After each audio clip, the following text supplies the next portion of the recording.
তুমি যদি একটা স্ন্যাপচ্যাট অ্যাকাউন্ট খুলে থাকো তাহলে নিশ্চয়ই এই স্ন্যাপচ্যাটের তরফ থেকে জাস্ট সেকেন্ডে সেকেন্ডে বিভিন্ন ধরনের নোটিফিকেশান কিন্তু তোমার ফোনে আসে, আর সেই কারণে কিন্তু তুমি বিরক্তি বোধ করো। তুমিও কি চাইছো যে স্ন্যাপচ্যাটের তরফ থেকে যে বিরক্তিকর নোটিফিকেশানগুলো আসে সেগুলোকে পার্মানেন্টলি বন্ধ করতে? তো চলো আজকের ভিডিওতে আমি শিখিয়ে দিচ্ছি তোমাকে। তো তুমি জাস্ট এই স্ন্যাপচ্যাট অ্যাপটাকে ওপেন করবে। ওপেন করার পরে বাম দিকে কর্নারে দেখো তোমার একটা প্রোফাইল শো করছে, তো এখানে ক্লিক করে দিবে।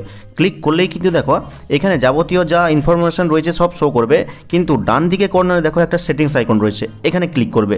আর ক্লিক করলে দেখো কিছুটা নিচের দিকে যাবে, দেখতে পাবে নোটিফিকেশানস নামে একটা অপশান রয়েছে, তো এখানে ক্লিক করে দিবে। তো দেখতেই পাচ্ছ এখানে যত নোটিফিকেশান পাঠানোর অপশান রয়েছে সবগুলোতে কিন্তু টিক মার্ক দেওয়া রয়েছে।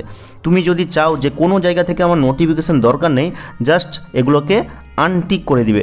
তো আমিও চাইছি আমার অ্যাকাউন্ট থেকে কোনো নোটিফিকেশান আসার দরকার নেই, কারণ সেকেন্ডে সেকেন্ডে টুক টুক এরকম করে কিন্তু নোটিফিকেশান এই স্ন্যাপচ্যাট অ্যাপ থেকে ফোনে ঢুকছে, তাই কিন্তু বিরক্তি বোধ হচ্ছে। তো আমি এখানে অফ করে দিচ্ছি। এরপরে কি করব, একবার ব্যাকে ফিরে যাব। ব্যাকে ফিরে গিয়ে আর একবার এই নোটিফিকেশান অপশানে ক্লিক করব। তো অনেক সময় কি হয়, আবার এখানে অটোমেটিক এখানে টিক মার্ক হয়ে যায়। তো দেখো আবার অটোমেটিক এসে গেছে। তুমি কিন্তু বারবার এরকম চেক করে নেবে এবং চেক করে ফাইনালি ব্যাকে ফিরে গেলেই কিন্তু তোমার সমস্ত নোটিফিকেশান অফ হয়ে যাবে। আর এই স্ন্যাপচ্যাটের তরফ থেকে বিরক্তিকর নোটিফিকেশানগুলো কিন্তু কখনো আর আসবে না। তো ভিডিওটা দেখে হেল্পফুল মনে হলে লাইক করে চ্যানেলটিকে সাবস্ক্রাইব করবে, কমেন্ট করে জানিয়ে দেবে কেমন হয়েছে আজকের এই ভিডিওটা। তো দেখা হচ্ছে পরবর্তী কোনো এই ধরনের হেল্পফুল ভিডিওর সাথে।